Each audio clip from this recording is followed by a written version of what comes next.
स्वर इंसान जी से मिला देता है, स्वर इंसान बना देता है, स्वर शिव जी से मिला देता है। स्वर की आग में जलने वाले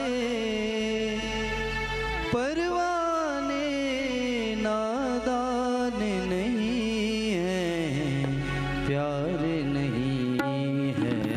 सुर से जिसको प्यार नहीं है, सुर से जिसको प्यार नहीं है, सुर से जिसको प्यार नहीं है, सुर से जिसको वो मूर्ख न होता। ये एहसान है सात सुरों का, ये एहसान है सात सुरों का, के दुनिया वीरान नहीं है, प्यार नहीं है। सुर से जिसको प्यार नहीं है, सुर से जिसको, सुर से जिसको, सुर से जिसको।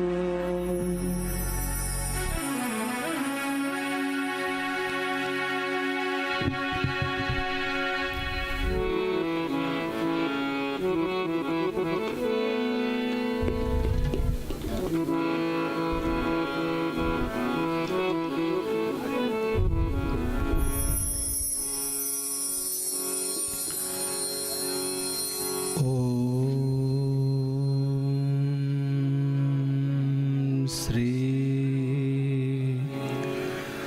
गणेशाय नमः।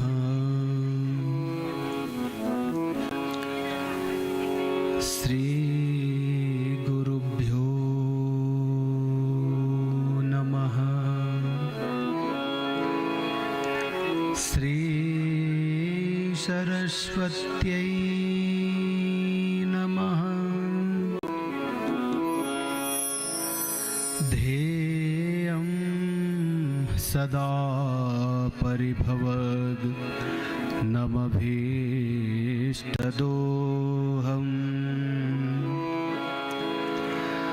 तीर्थास्पदं शिवविरिञ्चि नुतं शरण्यम्। हृद्यार्थिहं प्रणतपालभवाब्धिपोतं वन्दे महापुरुषते चरणारविन्दम्।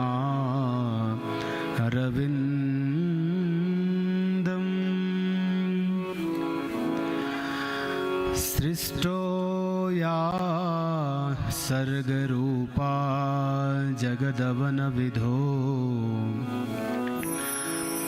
पालनीया चरोद्री। संहारे चापि यस्या जगदिदमखिलं क्रीडनं या पराख्या पश्यन्ति मध्यमाथो तदनु भगवती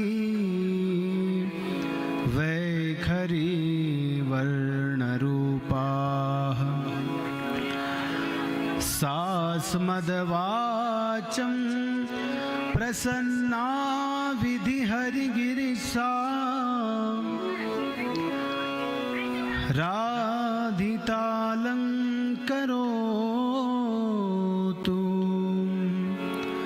राधितालङ्करोतु।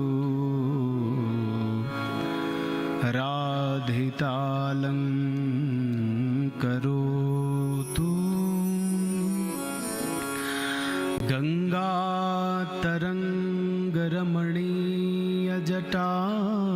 गङ्गातरङ्गरमणीयजटाकलापम् गौरी निरन्तरविभूषित वामभागम् नारायणं प्रियमनङ्गमदापहारम् वाराणसी पुरपतिं भज विश्वनाथं भज विश्वनाथं भज विश्वनाथं।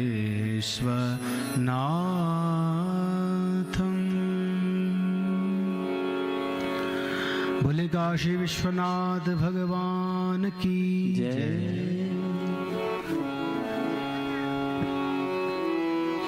नमः शिवाय ओम नमः शिवाय हर हर भोले नमः शिवाय नमः शिवाय ओम नमः शिवाय हर हर भोले नमः शिवाय नमः शिवाय ओम नमः शिवाय हर हर भोले नमः शिवाय नमः शिवाय ओम नमः शिवाय हर हर भोले नमः शिवाय गंगाधराय शिव गंगाधराय हर हर भोले नमः शिवाय नमः शिवाय ओम गंगाधराय हर हर भोले नमः शिवाय गंगाधराय शिव गंगाधराय हर हर भोले नमः शिवाय गंगाधराय भोले नमः शिवाय नमः शिवाय नमः शिवाय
हर हर हर भोले नमः शिवाय नमः शिवाय ओम नमः शिवाय हर हर नमः शिवाय ओम नमः शिवाय हर हर भोले नमः शिवाय नमः सिद्धेश्वराय शिव सिद्धेश्वराय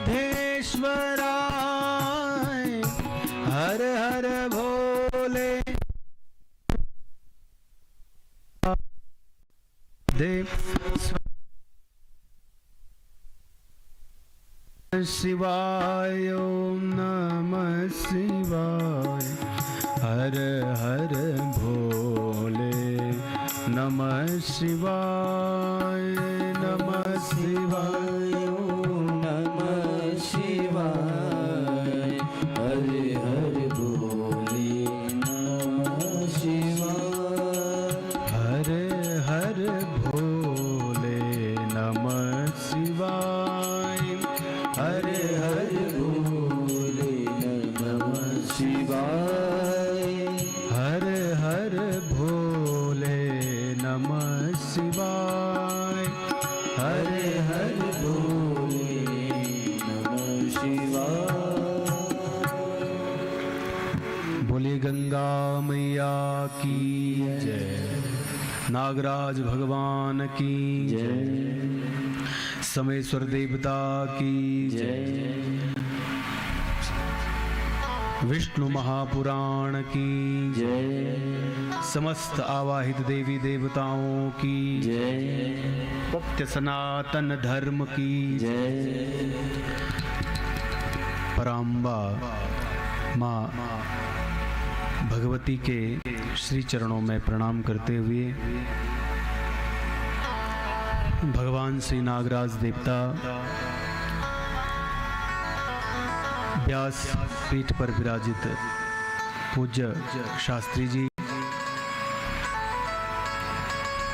यज्ञ मंडप पर विराजित श्रद्धेय आचार्य श्री, समस्त विद्वान विप्रवृंद, संगीत पर बैठे हुए संगीताचार्य और कथा श्रवण करने आए आप सभी हरि भक्तों को व्यास पीठ से मेरा प्रणाम।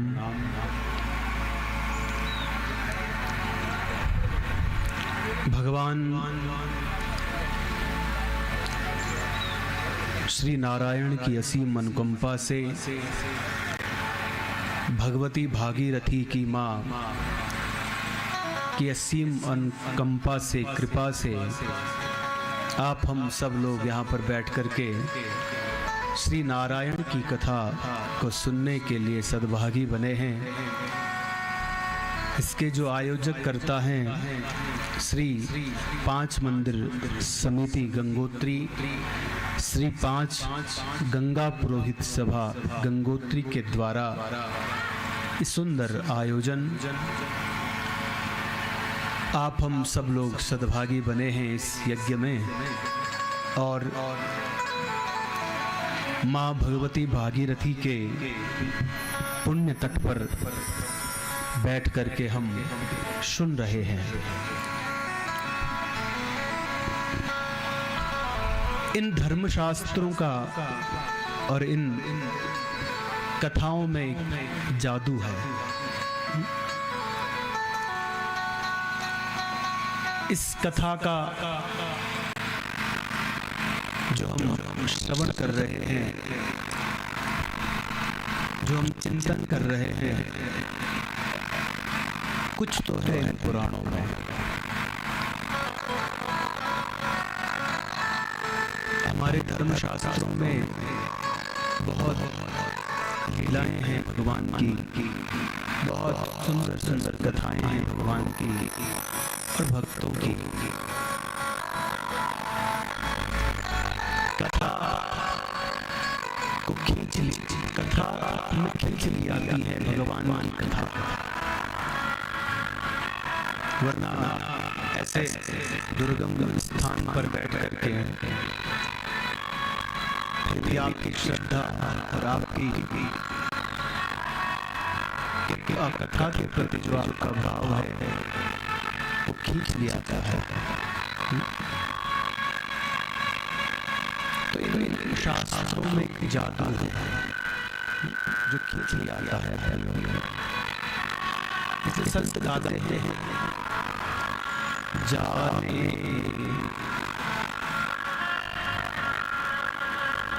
जाने क्या जादू भरा हुआ भगवान तुम्हारी गीता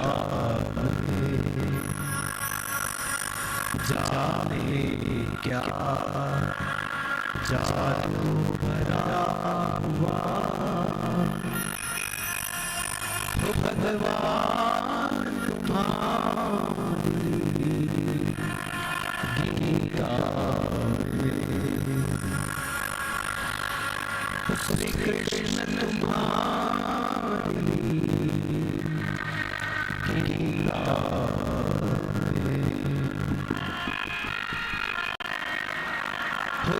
युग का अनुभव जुड़ा हुआ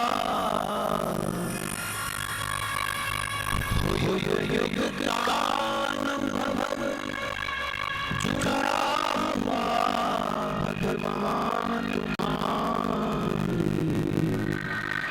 गीता श्री कृष्ण तुम्हारी गीता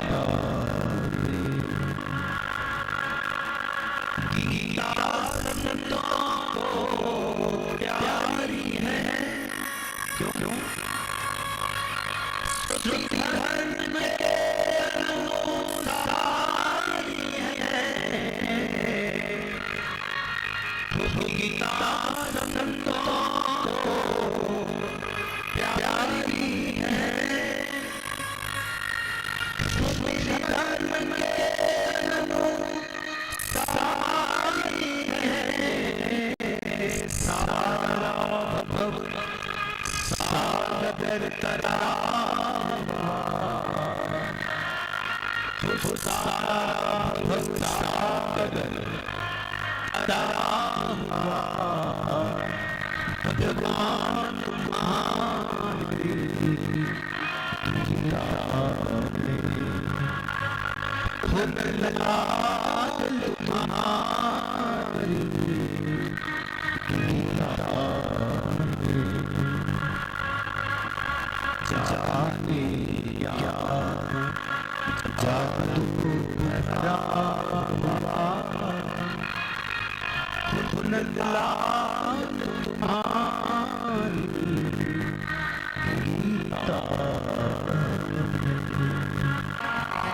इसलिए हमारे आचार्य शंकराचार्य कहते हैं गेयम गीता, गाओ शास्त्रों को, पार्थाया प्रतिबोधिता भगवता नारायणे स्वयं व्यासेन तद्यथा पुराणमुनिना मध्ये महाभारतम् अद्वैतामृतवर्षिणी भगवती अद्वैतामृतवर्षिणी भगवती अष्टादशाध्यायिनी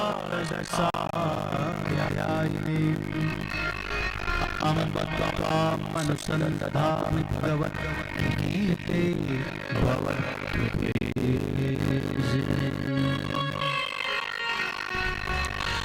जब शोक मोह से घिर जाए तब गीता वचन हृदय लाए। जब शोक मोह से घिर जाए तब गीता वचन हृदय लाए। युग युग का अनुभव जुड़ा हुआ, युग युग का अनुभव जुड़ा हुआ भगवान तुम्हारी गीता में। इसलिए गेयम गीता, गाओ इन शास्त्रों को, गाओ इन श्लोकों को। कभी गंगा के तट पर, कभी यमुना के तट पर, कभी हिमालय की गोद में, कभी इन पर्वतों के हैं इन कंदराओं में, इन शुभ स्थानों में, इन तीर्थों में बैठ करके हम इन श्लोकों को गाएं। और शास्त्र कहते हैं जो जागा हुआ है वही जोगी है। जग जामिनी जागई जोगी, परमारथी प्रपंच वियोगी एहि जग जामिनी जागहि जोगी परमारथी प्रपंच वियोगी एहि जग जामिनी जागहि जोगी परमारथी प्रपंच एहि जग जामिनी जागहि जोगी परमारथी प्रपंच जानियत बही जीव जब जागा जब सब विषय विलास विरागा जानियत बही जीव जब जागा जब सब विषय विलास विरागा एहि जग जामिनी जागहि जोगी परमारथी प्रपंच वियोगी एहि जग जामिनी जागहि जोगी परमारथी प्रपंच वियोगी। तो जो जागा हुआ है वही जोगी। जागने का नाम संन्यास है, भागने का नाम नहीं है। इन विषयों से जो वैराग्य हो जाए, अरे वृक्ष से फल पक जाता है तो वो पक जाता है और वृक्ष से स्वयं छूट जाता है।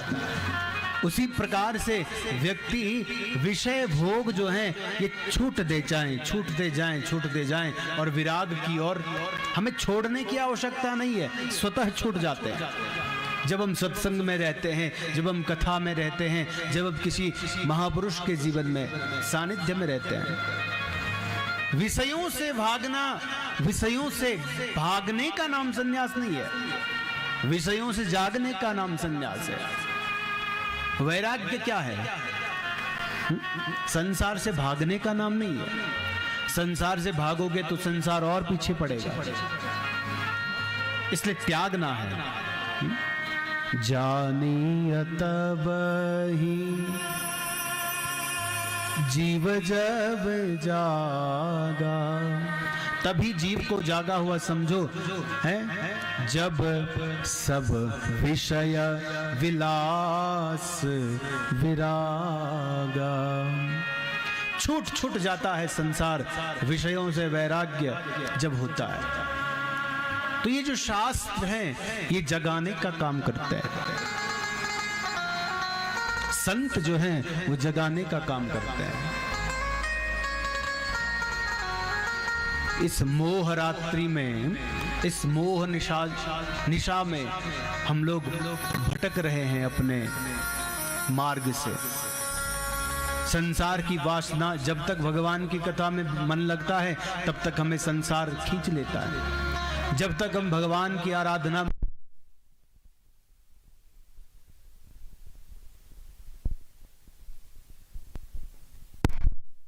मानवों की जो स्थिति हो रखी है, पिता संतति के लिए दुखी रहता है, कभी आने वाले संतान के लिए दुखी रहता है। हम संसारियों की बात क्या है, सबकी बात है ये। संसार में जो थोड़ा सा भगवान के प्रति आसक्त हो जाते हैं, एक संत था तो भिक्षा लेने के लिए भिक्षा लाता था और भिक्षा ले करके अपना जीवन यापन करता था। और अपना जीवन यापन जब करता था तो एक सेठ जी थे, उनसे कहा कि अरे अब तो आप संपन्न हो गए हैं, घर परिवार पुत्र बहू सब हैं आपके पास, अब भगवान का भजन करो। तो स्वामी जी से वो कहते हैं कि भाई मैं तो भगवान का भजन कर लूँगा, लेकिन थोड़ा सा अभी अभी बालकों का विवाह किया है, थोड़ा सा मैं अपने नातियों का सुख देख लूँ, और फिर उसके बाद भिक्षा लेने के लिए वो जाते रहते थे उसके घर पर। तो समय जब हुआ, भगवत कृपा से उनके घर में पुत्र प्राप्त हुआ, और अब उसके प्रति उनकी आसक्ति बढ़ गई। और आसक्ति जब बढ़ी तब वह संत कहते कि प्रभु अब तो प्रभु में मन लगा कि नहीं, थोड़ा सा इसको थोड़ा सा और बड़ा हो जाए, मैं इसको थोड़ा सा यज्ञोपवीत संस्कार करवा दूं, फिर भगवान का भजन कर लूँगा। फिर यज्ञोपवीत संस्कार हुआ, फिर थोड़ा सा गुरुकुल भेज लिया, थोड़ा सा वेद अध्ययन करवाया, तो बोला संत ने कि अब तो भगवान का भजन कर ले। बोला कि भगवान का भजन तो मैं कर लूँगा, लेकिन थोड़ा सा इसकी पढ़ाई लिखाई में कर लूँ। और उसके बाद जब संत आए और कहा कि भाई अब तो गुरुकुल से शिक्षा भी इसने ग्रहण कर ली, अब तो भगवान का भजन कर, कि थोड़ा सा भी इच्छा है कि इसका पाणी ग्रहण संस्कार करवा लूं। फिर संत आए और बोला कि अब तो पाणी ग्रहण संस्कार भी हो गया, अब तो भगवान का भजन कर। कि बोला अब थोड़ा सा सोच रहा हूँ कि मैं भगवान का भजन करूं, हैं। फिर संत आए और जब देखा कि वह सेठ जी अब दिख नहीं रहे हैं, तब पूछा उसके पुत्र से, भाई तुम्हारे पिताजी कहाँ हैं? बोला उनका तो शरीर शांत हो गया। इसलिए हमारे शास्त्र कहते हैं करिष्यामि करिष्यामि करिष्यामि इति चिंतयि, और मरिष्यामि मरिष्यामि मरिष्यामि इति। संसार की हमारी यही गति है कि हम आज करेंगे, हम आज करेंगे, हम आज करेंगे, और इस आज के करते करते हम मर ही जाते हैं, लेकिन वो फिर होता नहीं है। ये संसार है, ये बांधता ही रहेगा। तो जागा वही है जो जोगी है। ये जो शास्त्र हैं, जो ये हमारे धर्म शास्त्र हैं, ये जगाने का काम करते हैं। और जब जाग जाता है व्यक्ति, भले गृहस्थ में रहो लेकिन भगवान का स्मरण करते रहो। आप किसी भी परिस्थिति में रहो, भगवान का स्मरण करते रहो, भगवान का चिंतन करते रहो। बोले कृष्णचंद्र भगवान की जय, कृष्णचंद्र भगवान की जय। तो भगवान की, कल हमने भगवान श्री राम के प्राकट्य की कथा श्रवण करी, और भगवान प्रकट होते हैं लीला के लिए और मानवों का जीवन मार्गदर्शन करने के लिए। इसलिए राम का जो चरित्र है वह ग्राह्य है। रामादिवत वर्तव्यम न तो रावणादिवत। राम जैसा हमारा चरित्र हो, भगवान श्री राम के जैसा हमारा जीवन हो, ये प्रयास हम करें। न राम सदृशो राजा, भगवान श्री राम के जैसा राजा न भूतो न भविष्यति। भगवान राम की महिमा और भगवान श्री राम के जन्म की कथा हमने कल श्रवण करी। चलो आज भगवान श्री कृष्ण के लीला का हम दर्शन करेंगे। भगवान की कृपा से, और भगवान जब इस पृथ्वी पर अवतरित होते हैं तब परित्राणाय साधूनाम। इसलिए गोस्वामी जी भी लिखते हैं जब जब होए धर्म के हानि, जब जब होए धर्म के हानि, जब जब होए धर्म की हानि, जब जब होए धर्म के हानि, जब जब होए धर्म की हानि, जब जब होए धर्म के हानि, जब जब होए धर्म की हानि, बाढ़ई असुर अधम अभिमानी, बाढ़ई असुर अधम अभिमानी, बाढ़ई असुर अधम अभिमानी, बाढ़ई असुर अधम अभिमानी, करहि सदा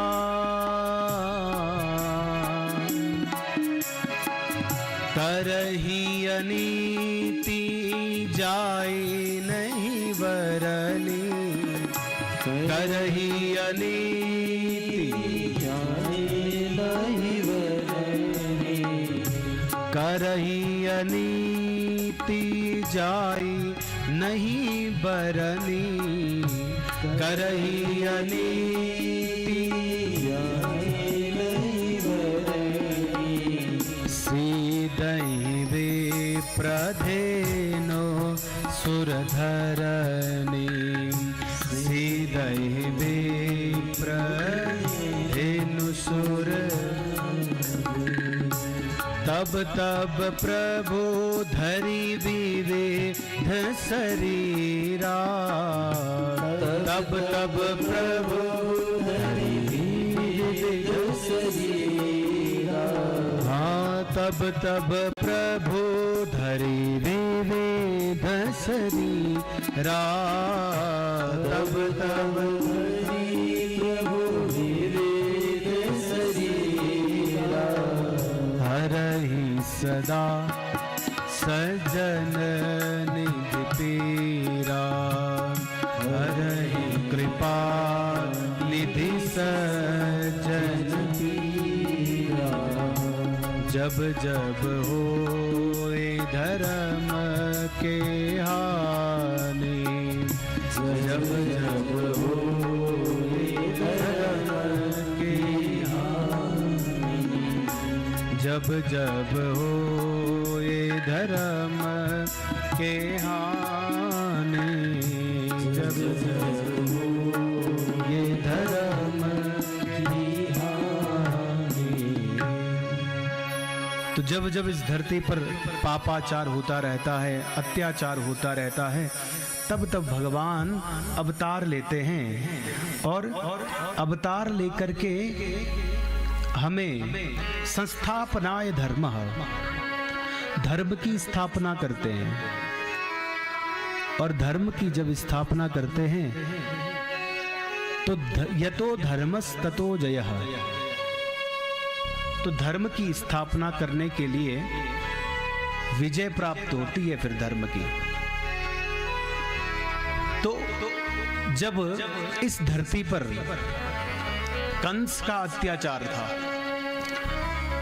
और कंस ने इस पृथ्वी पर बहुत सारा पाप किया, और पाप करते हुए जब उसने देखा कि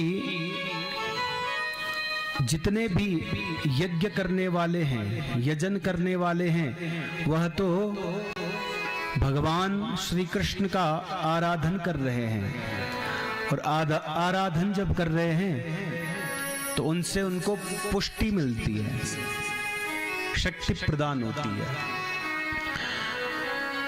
तो एक बार क्या हुआ, कंस जो है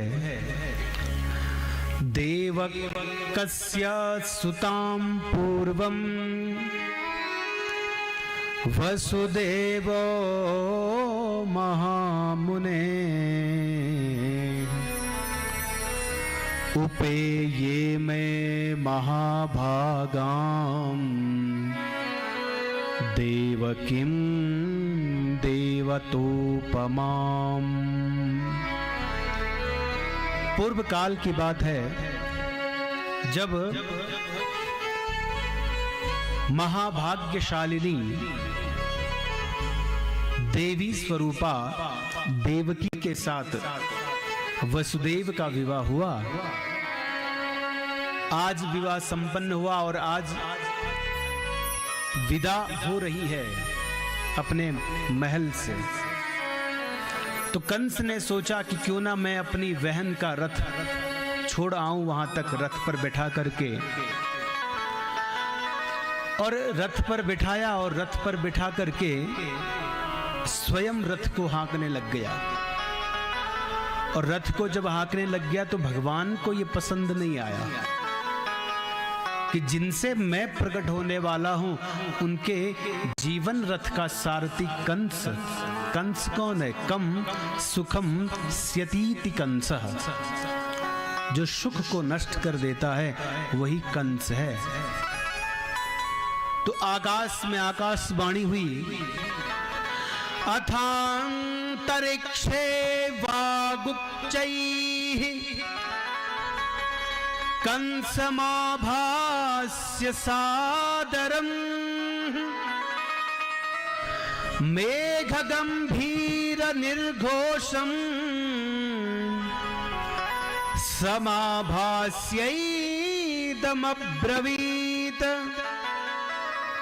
या मेतां बहसे मूढ सह भरता रथे स्थिताम् अस्यास्त्वामष्टमो गर्भः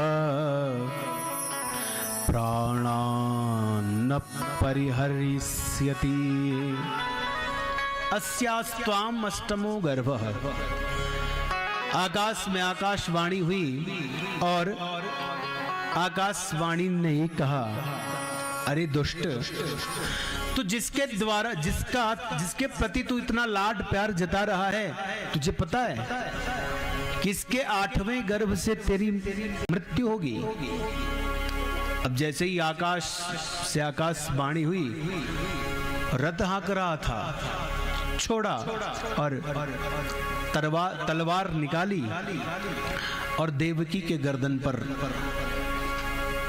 तभी वसुदेव कहे, इत्याकर्ण्यं समुत्पाट्य खड्गं कंसो महाबला देवकीं हन्तुमारब्धो वसुदेवो ब्रवीदिदम्। हे महाबली कंस, आप देवकी को क्यों मार रहे हो? आप देवकी को, इसने पाप क्या किया है जो आप इसको मृत्युदंड दे रहे हो? अभी अभी तो आप अपनी बहन के प्रति इतना स्नेह जता रहे हैं और अभी आप खड्ग निकाल करके इसको मारने की कोशिश कर रहे हैं। तब कंस ने कहा कि मैं, अभी आपने आकाशवाणी नहीं सुनी क्या? तो उन्होंने कहा, हाँ सुनी है मैंने भी। तो उसने कहा कि भाई आकाशवाणी ने जो कहा है वो आपने मनन किया है उसका? बोला कि हाँ, कि देवकी के 8वें गर्भ से तुम्हारी मृत्यु होगी। देवकी के 8वें गर्भ से तुम्हारी मृत्यु होगी, देवकी से नहीं है। इसलिए देवकी को आप छोड़िए, इससे जो पुत्र प्राप्त होंगे मैं आपको सौंप दूंगा। उसने कहा, हाँ ये सही कहा आपने। और दुष्टों की प्रवृत्ति का कोई भरोसा नहीं होता है। जो दुष्ट होते हैं ना, उन्हें क्षणे रुष्टा क्षणे तुष्टा रुष्टा तुष्टा क्षणे क्षणे। पल पल में, पग पग पर उनकी प्रीति का जो बदलते रहते हैं अपने व्यवहार को। गोस्वामी जी कहते हैं कि दामिनी दमक रहन घन माही, खल की प्रीति जथा थिर नाही। जिस प्रकार से आकाश में बिजुरियां चमकती हैं, उसी प्रकार से दुष्टों की प्रवृत्ति का कोई भरोसा नहीं होता है। क्षण भर में खुशी और क्षण भर में आपको गालियां देने लग जाएंगे। बोले कृष्णचंद्र भगवान की जय। जय। तो जो वसुदेव जी हैं, उन्होंने वह बला टाल दी और देवकी को प्राण बचाए। देवकी के पति वही है जो रक्षा करे। पाति इति पति। पति कौन है? जो रक्षा करे, जो पोषण करे, वो भरता। इसलिए बुद्धिमान है वसुदेव। उनको पता है स्वकार्यम साधये धीमान। बुद्धिमान वही है जो अपना कार्य कुशलता पूर्वक पूर्ण कर ले। और आगे चल करके कंस ने कहा कि ठीक है, आप हमें पुत्र प्राप्त करवाएंगे, लेकिन आपको मेरी निगरानी में रहना पड़ेगा। उनको कारागृह में बंद कर दिया गया।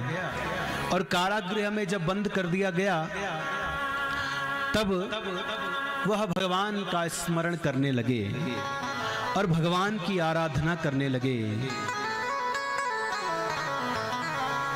और यहाँ जब वह भगवान की आराधना करने लग गए, यहाँ पर सारे देवी देवता, गौरूप धारणी पृथ्वी भगवान श्री नारायण के पास गई है क्षीर सागर में।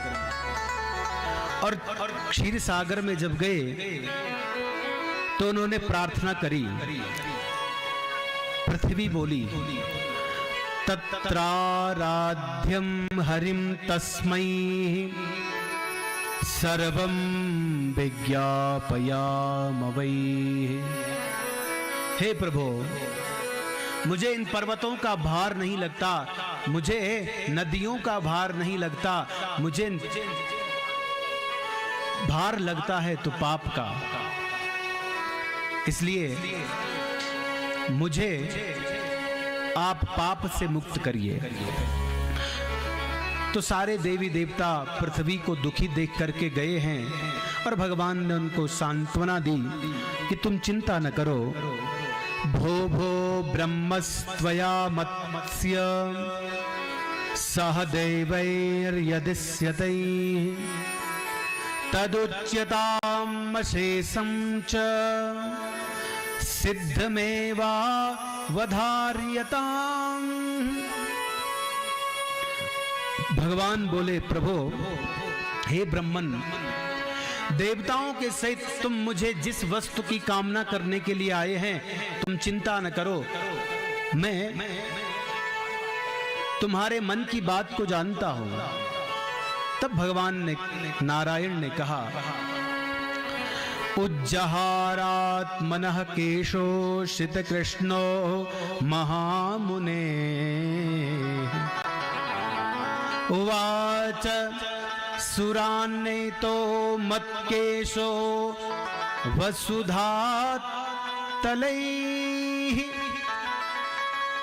अवतीर्य भुवो भार क्लेश हानिं करिष्यति। क्लेश हानिं करिष्यति, क्लेश हानिं करिष्यति। भगवान श्री नारायण ने अपने सिर से 2 केश निकाले और पृथ्वी पर उनको ले जाने के लिए कहा। और समय जब होगा तब मैं अपने अंश से प्रकट हो जाऊंगा और पृथ्वी का भार दूर करूंगा। और पृथ्वी का जब भार दूर करूंगा तो सारे देवता जो हैं वो भगवान का स्तवन करके, भगवान को प्रणाम करके अपने धाम को गए। और भगवान क्षीर सागर में स्मरण करने लग गए भगवान का, और आगे चल करके यहाँ वसुदेव और देवकी जो है कारागृह में पड़े हैं और भगवान का आराधन कर रहे हैं, भगवान का चिंतन कर रहे हैं। और जीवन में कभी कष्ट आए तो भजन को बढ़ाओ, कभी भी दुख हो जाए, कभी भी थोड़ा सा कष्ट आ जाए, परिस्थितियां अनुकूल न हो, तो थोड़ा सा भजन बढ़ा देना अपने जीवन में। वो भजन बहुत काम आएगा। समय जब खराब हो, अरे समय आज खराब है, कल थोड़ी ना है। और समय की एक बड़ी अच्छी खासियत है कि समय अच्छा हो बुरा हो गुजर जाता है। लेकिन थोड़ा सा परिस्थिति अनुकूल न हो, प्रतिकूल हो, तो भजन खूब करो, भजन बढ़ाओ। भजन से भगवान पर हम भजन माने भरोसा। भरोसा किस पर करें? बोले भगवान पर। आज कारागृह में वसुदेव पत्नी वसुदेवस्य या पत्नीं देवकीं देवतोपमाः तत्रायमष्टमो गर्भो मत्केशो भवितासुराः मत्केशो भवितासुराः। वसुदेव देवकी भगवान का खूब स्मरण कर रहे हैं और कारागृह में देखा भगवान चतुर्भुज प्रकट हुए हैं। और चतुर्भुज रूप में जब प्रकट हुए तो भगवान आज अपने तेज से देवकी के गर्भ में स्थापित हुए। देखो मां देवकी का कितना बड़ा सौभाग्य रहा होगा, जिनके द्वारा भगवान प्रकट होने जा रहे हैं, आज वो उनके गर्भ में स्थापित हो रहे हैं। समय हुआ तो वसुदेव ने प्रथम मां वसुदेव के द्वारा देवकी ने प्रथम पुत्र को जन्म दिया। और जैसे ही कारागृह में राक्षसों को पता चला कि देवकी का प्रथम पुत्र प्राप्त हुआ है, तो कंस के पास गए। और कंस के पास जब गए, कंसाय चाष्टमो गर्भो, क्योंकि मां देवकी के 8वें गर्भ से उसकी मृत्यु थी ना, सुना उसने कि प्रथम पुत्र को जन्म दिया है देवकी ने, तो कारागृह में जाकर के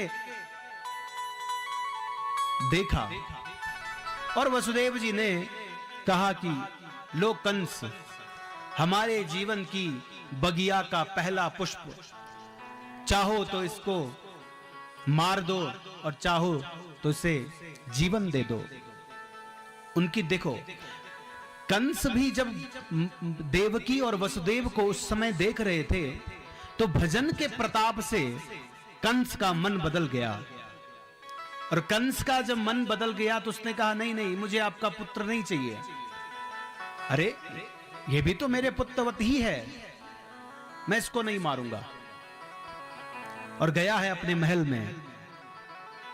ये भजन का प्रताप है। भजन के प्रताप से जो दुर्जन व्यक्ति भी होता है उसका मन परिवर्तित हो जाता है। कुछ तो प्रताप होगा उस भूमि का जहां पर वसुदेव देवकी भगवान का स्मरण कर रहे हैं। कुछ तो प्रताप होगा उस भूमि का जहां पर भगवान प्रकट होने जा रहे हैं। तो महल में गया तो देवर्षि नारद नारायण नाम संकीर्तन करते हुए वहां पर आए और देवर्षि ने कहा, अरे कंस, तू गलती न कर। एक कमल का पुष्प लिया हाथ में और उन पंखुड़ियों को गिनने लग गया। 1 2 3 4 5 6 7 8 दोनों तरफ से गिनना प्रारंभ किया। कोई भी 8 हो सकता है। और कंस ने कहा कि देवर्षि नारद कह रहे हैं। देवर्षि नारद ने कहा कि भैया मेरा तेरे प्रति थोड़ा स्नेह है, इसलिए बता रहा हूं, कोई भी 8वां हो सकता है, इसलिए सावधान हो जा तू। और कंस, वही देखो ना दुष्टों की रीति, अभी तक देवकी के प्रति इतना प्रेम जता रहा था कि तेरा पुत्र तो मेरे पुत्र के पुत्रवत ही है, मैं इसको नहीं मारूंगा। और अभी दौड़ करके वहां गया, अरे देवकी कहां है तेरा पुत्र? वह दुग्ध पान करा रही थी, और जैसे ही दुग्ध पान वहां कोख में रखा हुआ था, गोद में दुग्ध पान करा रही थी, खींचा उसको गोदी से, घुमाया और पटका दीवार पर, रक्त रंजित होती रही दीवार। देवकी और वसुदेव का ये प्रथम दुख सहन नहीं हुआ। उस मां पर क्या गुजरती होगी जिस मां का गर्भ होते ही गर्भ नष्ट हो जाए, बालक जन्म लेते ही जन्म नष्ट, बालक का जन्म मृत्यु प्रदान हो जाए उसकी। तो उसके बाद पहला पुत्र को खत्म किया, दूसरा पुत्र, तीसरा, चौथा, 5वां, 6ठा, रक्त रंजित होती रही वह दीवार। 6 पुत्रों के उस रक्त को देख करके रोज वसुदेव और देवकी उस दीवार को छू रहे हैं, रो रहे हैं कि ऐसा इनका कौन सा कर्म किया था होगा कि जो कंस ने मेरे 6 पुत्रों की हत्या करी। तब भगवान योग माया का स्मरण करते हैं और योग माया से कहते हैं, निद्रे गच्छ ममादेशात् पाताल तल संश्रयान एकैकत्वेन षड्गर्भान् देवकी जठरम नयम, देवकी जठरम नयम। हे देवी, तुम पाताल में जाओ और पाताल में जाकर के जो 6 गर्भ नष्ट हुए थे, ये जो 6 गर्भ नष्ट हुए थे ना, ये किसके पुत्र थे? ये जो है पूर्व जन्म में हिरण्यकश्यपु के जो भाई थे, कालनेमी के पुत्र थे ये। और कालनेमी के जो पुत्र थे ये, तो इसके ही पुत्र के समान थे, हिरण्यकश्यपु के। तो राक्षस कुमारों ने हिरण्यकश्यपु का अनादर कर लिया था। अनादर क्या किया कि उन्होंने भगवान की भक्ति करी थी, और भगवान की जब उन्होंने भक्ति करी तो कुपित होकर के शाप दिया कि तुम्हें अपने ही पिता के हाथों मरना पड़ेगा। तो आज उनको अपने पिता के हाथों मरना पड़ा। तो इसलिए योग माया ने कहा, योग माया से भगवान ने कहा कि निद्रे गच्छ ममादेशात् पाताल तल संशयान एकैकत्वेन षड्गर्भान् देवकी जठरम नयः। इन बालकों को देवकी की कोख में प्रस्थापित कर ले। आज जब उनको अपने पिता के द्वारा हत्या हुई तो इस कारण से हुई।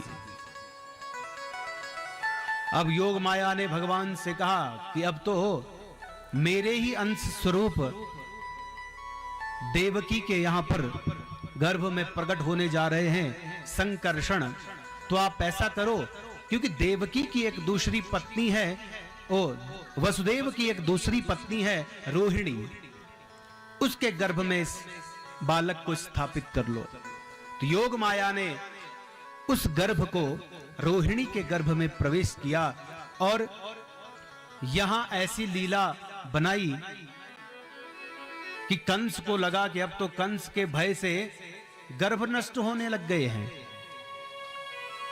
और कंस भी बड़ा प्रसन्न होने लग गया कि देखो मेरी ताकत से अब ब्रह्म भी डर रहा है, मेरे क्रोध से। अब देवकी के जो गर्भ में वह स्थापित नहीं हो रहा है।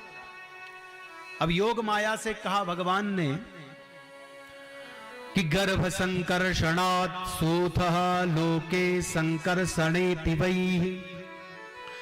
संज्ञामवाप्स्यते वीरस्वेता दृशिखरो परम। जो 7वां गर्भ है वो देवकी मां रोहिणी के गर्भ में प्रस्थापित किया और यहां ऐसी व्यवस्था कर दी कि वह गर्भ नष्ट हो गया।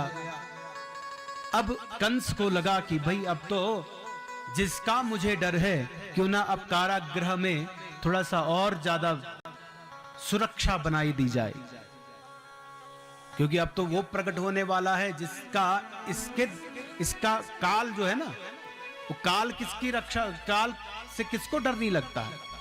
कह कम शक्तु रक्षितुम मृत्यु काले, मृत्यु के समय कौन किसकी रक्षा कर सकता है। मृत्यु से किसको डर नहीं लगता है। अब तो कंस और ज्यादा भयभीत हुआ और उसने अपने सैनिकों से कहा कि तुम जाओ कारागृह में और ज्यादा कड़ा पहरा दीजिए और कड़ा पहरा दीजिए। तो भगवान, अब क्या हुआ कि भगवान प्रकट हुए शांताकारं भुजगशयनं पद्मनाभं सुरेशं विश्वाधारं गगनसदृशं मेघवर्णं शुभांगं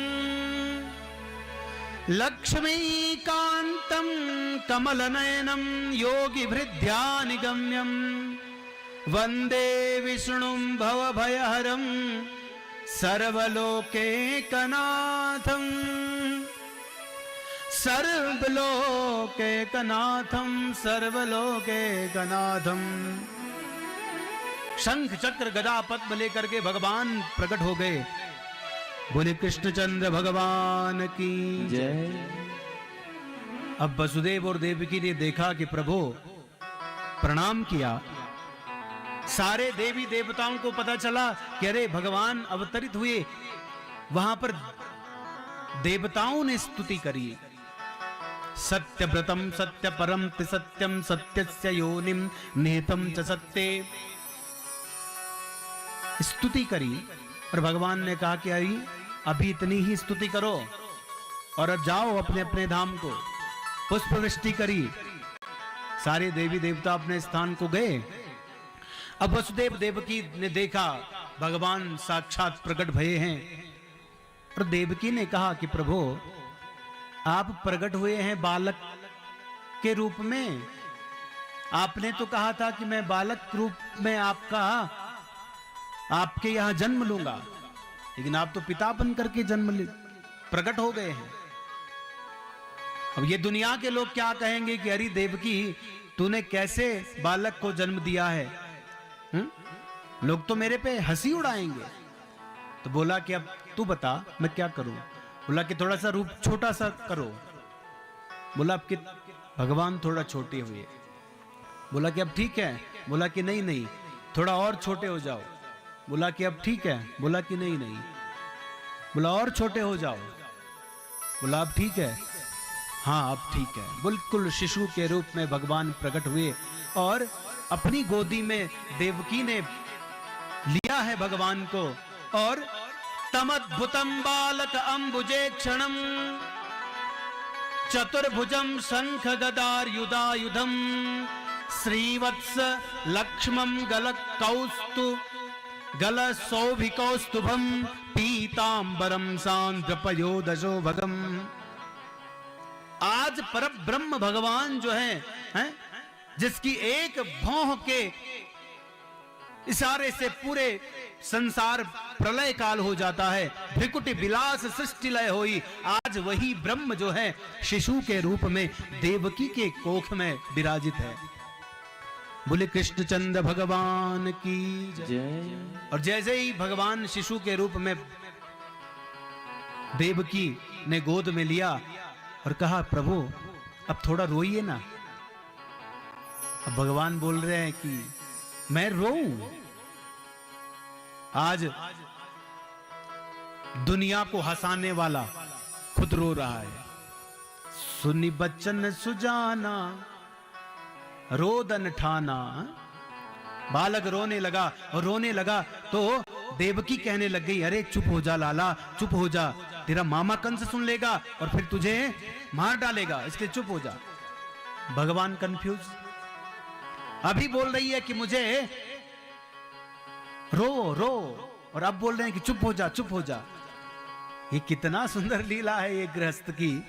भगवान भी बोल रहे हैं कि वाह है आज, और भगवान जो है क्या तप रहा है वसुदेव देवकी का, जिनके यहां आज भगवान प्रकट हुए हैं और भगवान के प्रकट होने पर जो मन में आया वो करवा रहे हैं।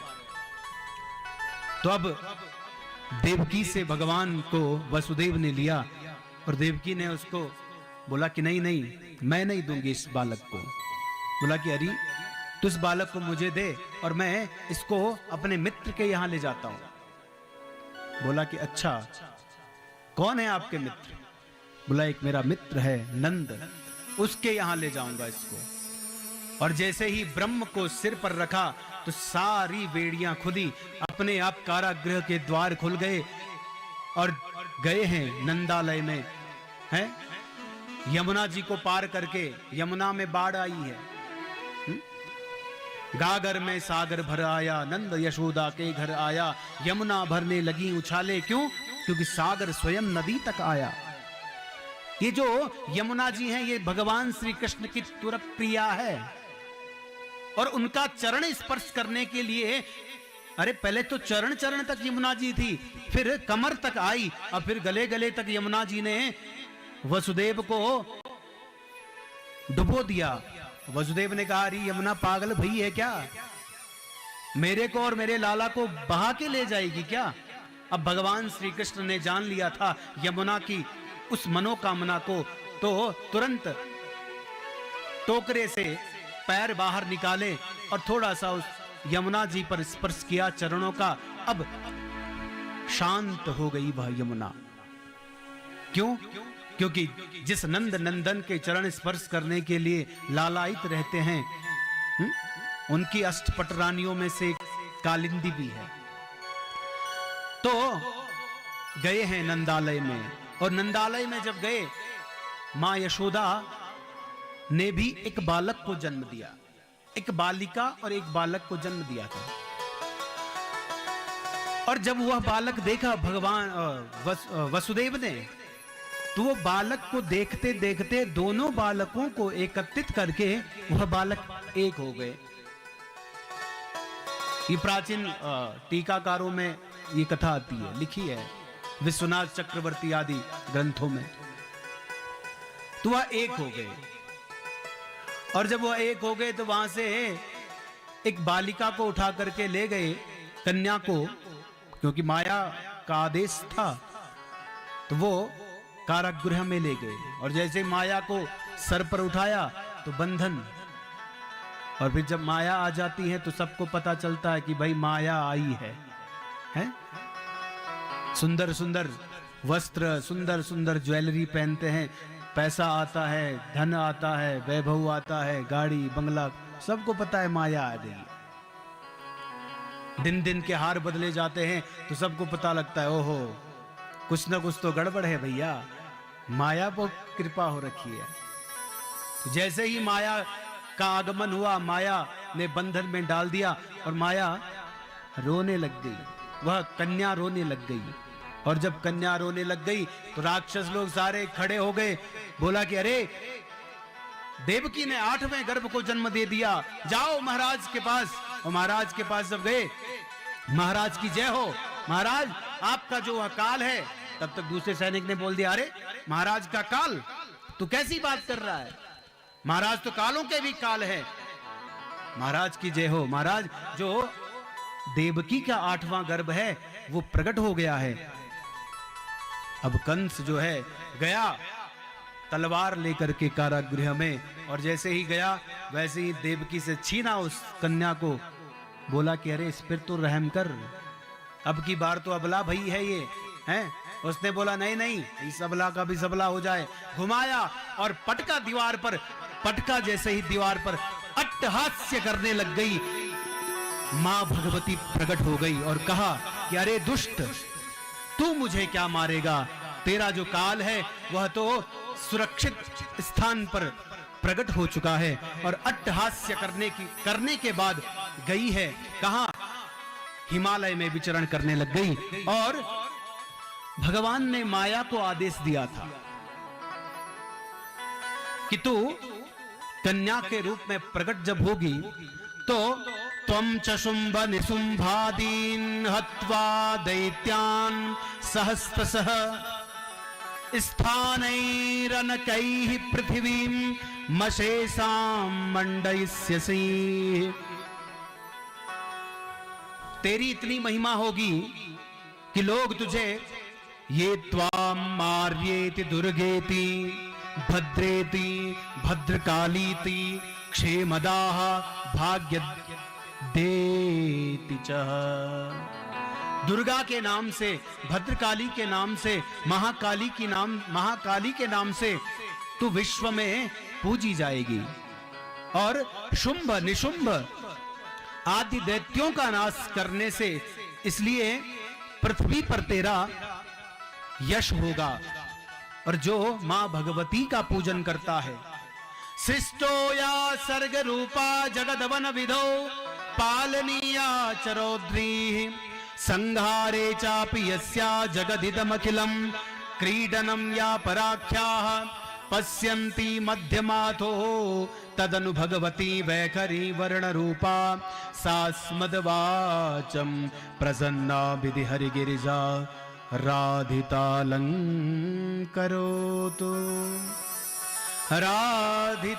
राधितालंकरोतु राधितालंकरोतु।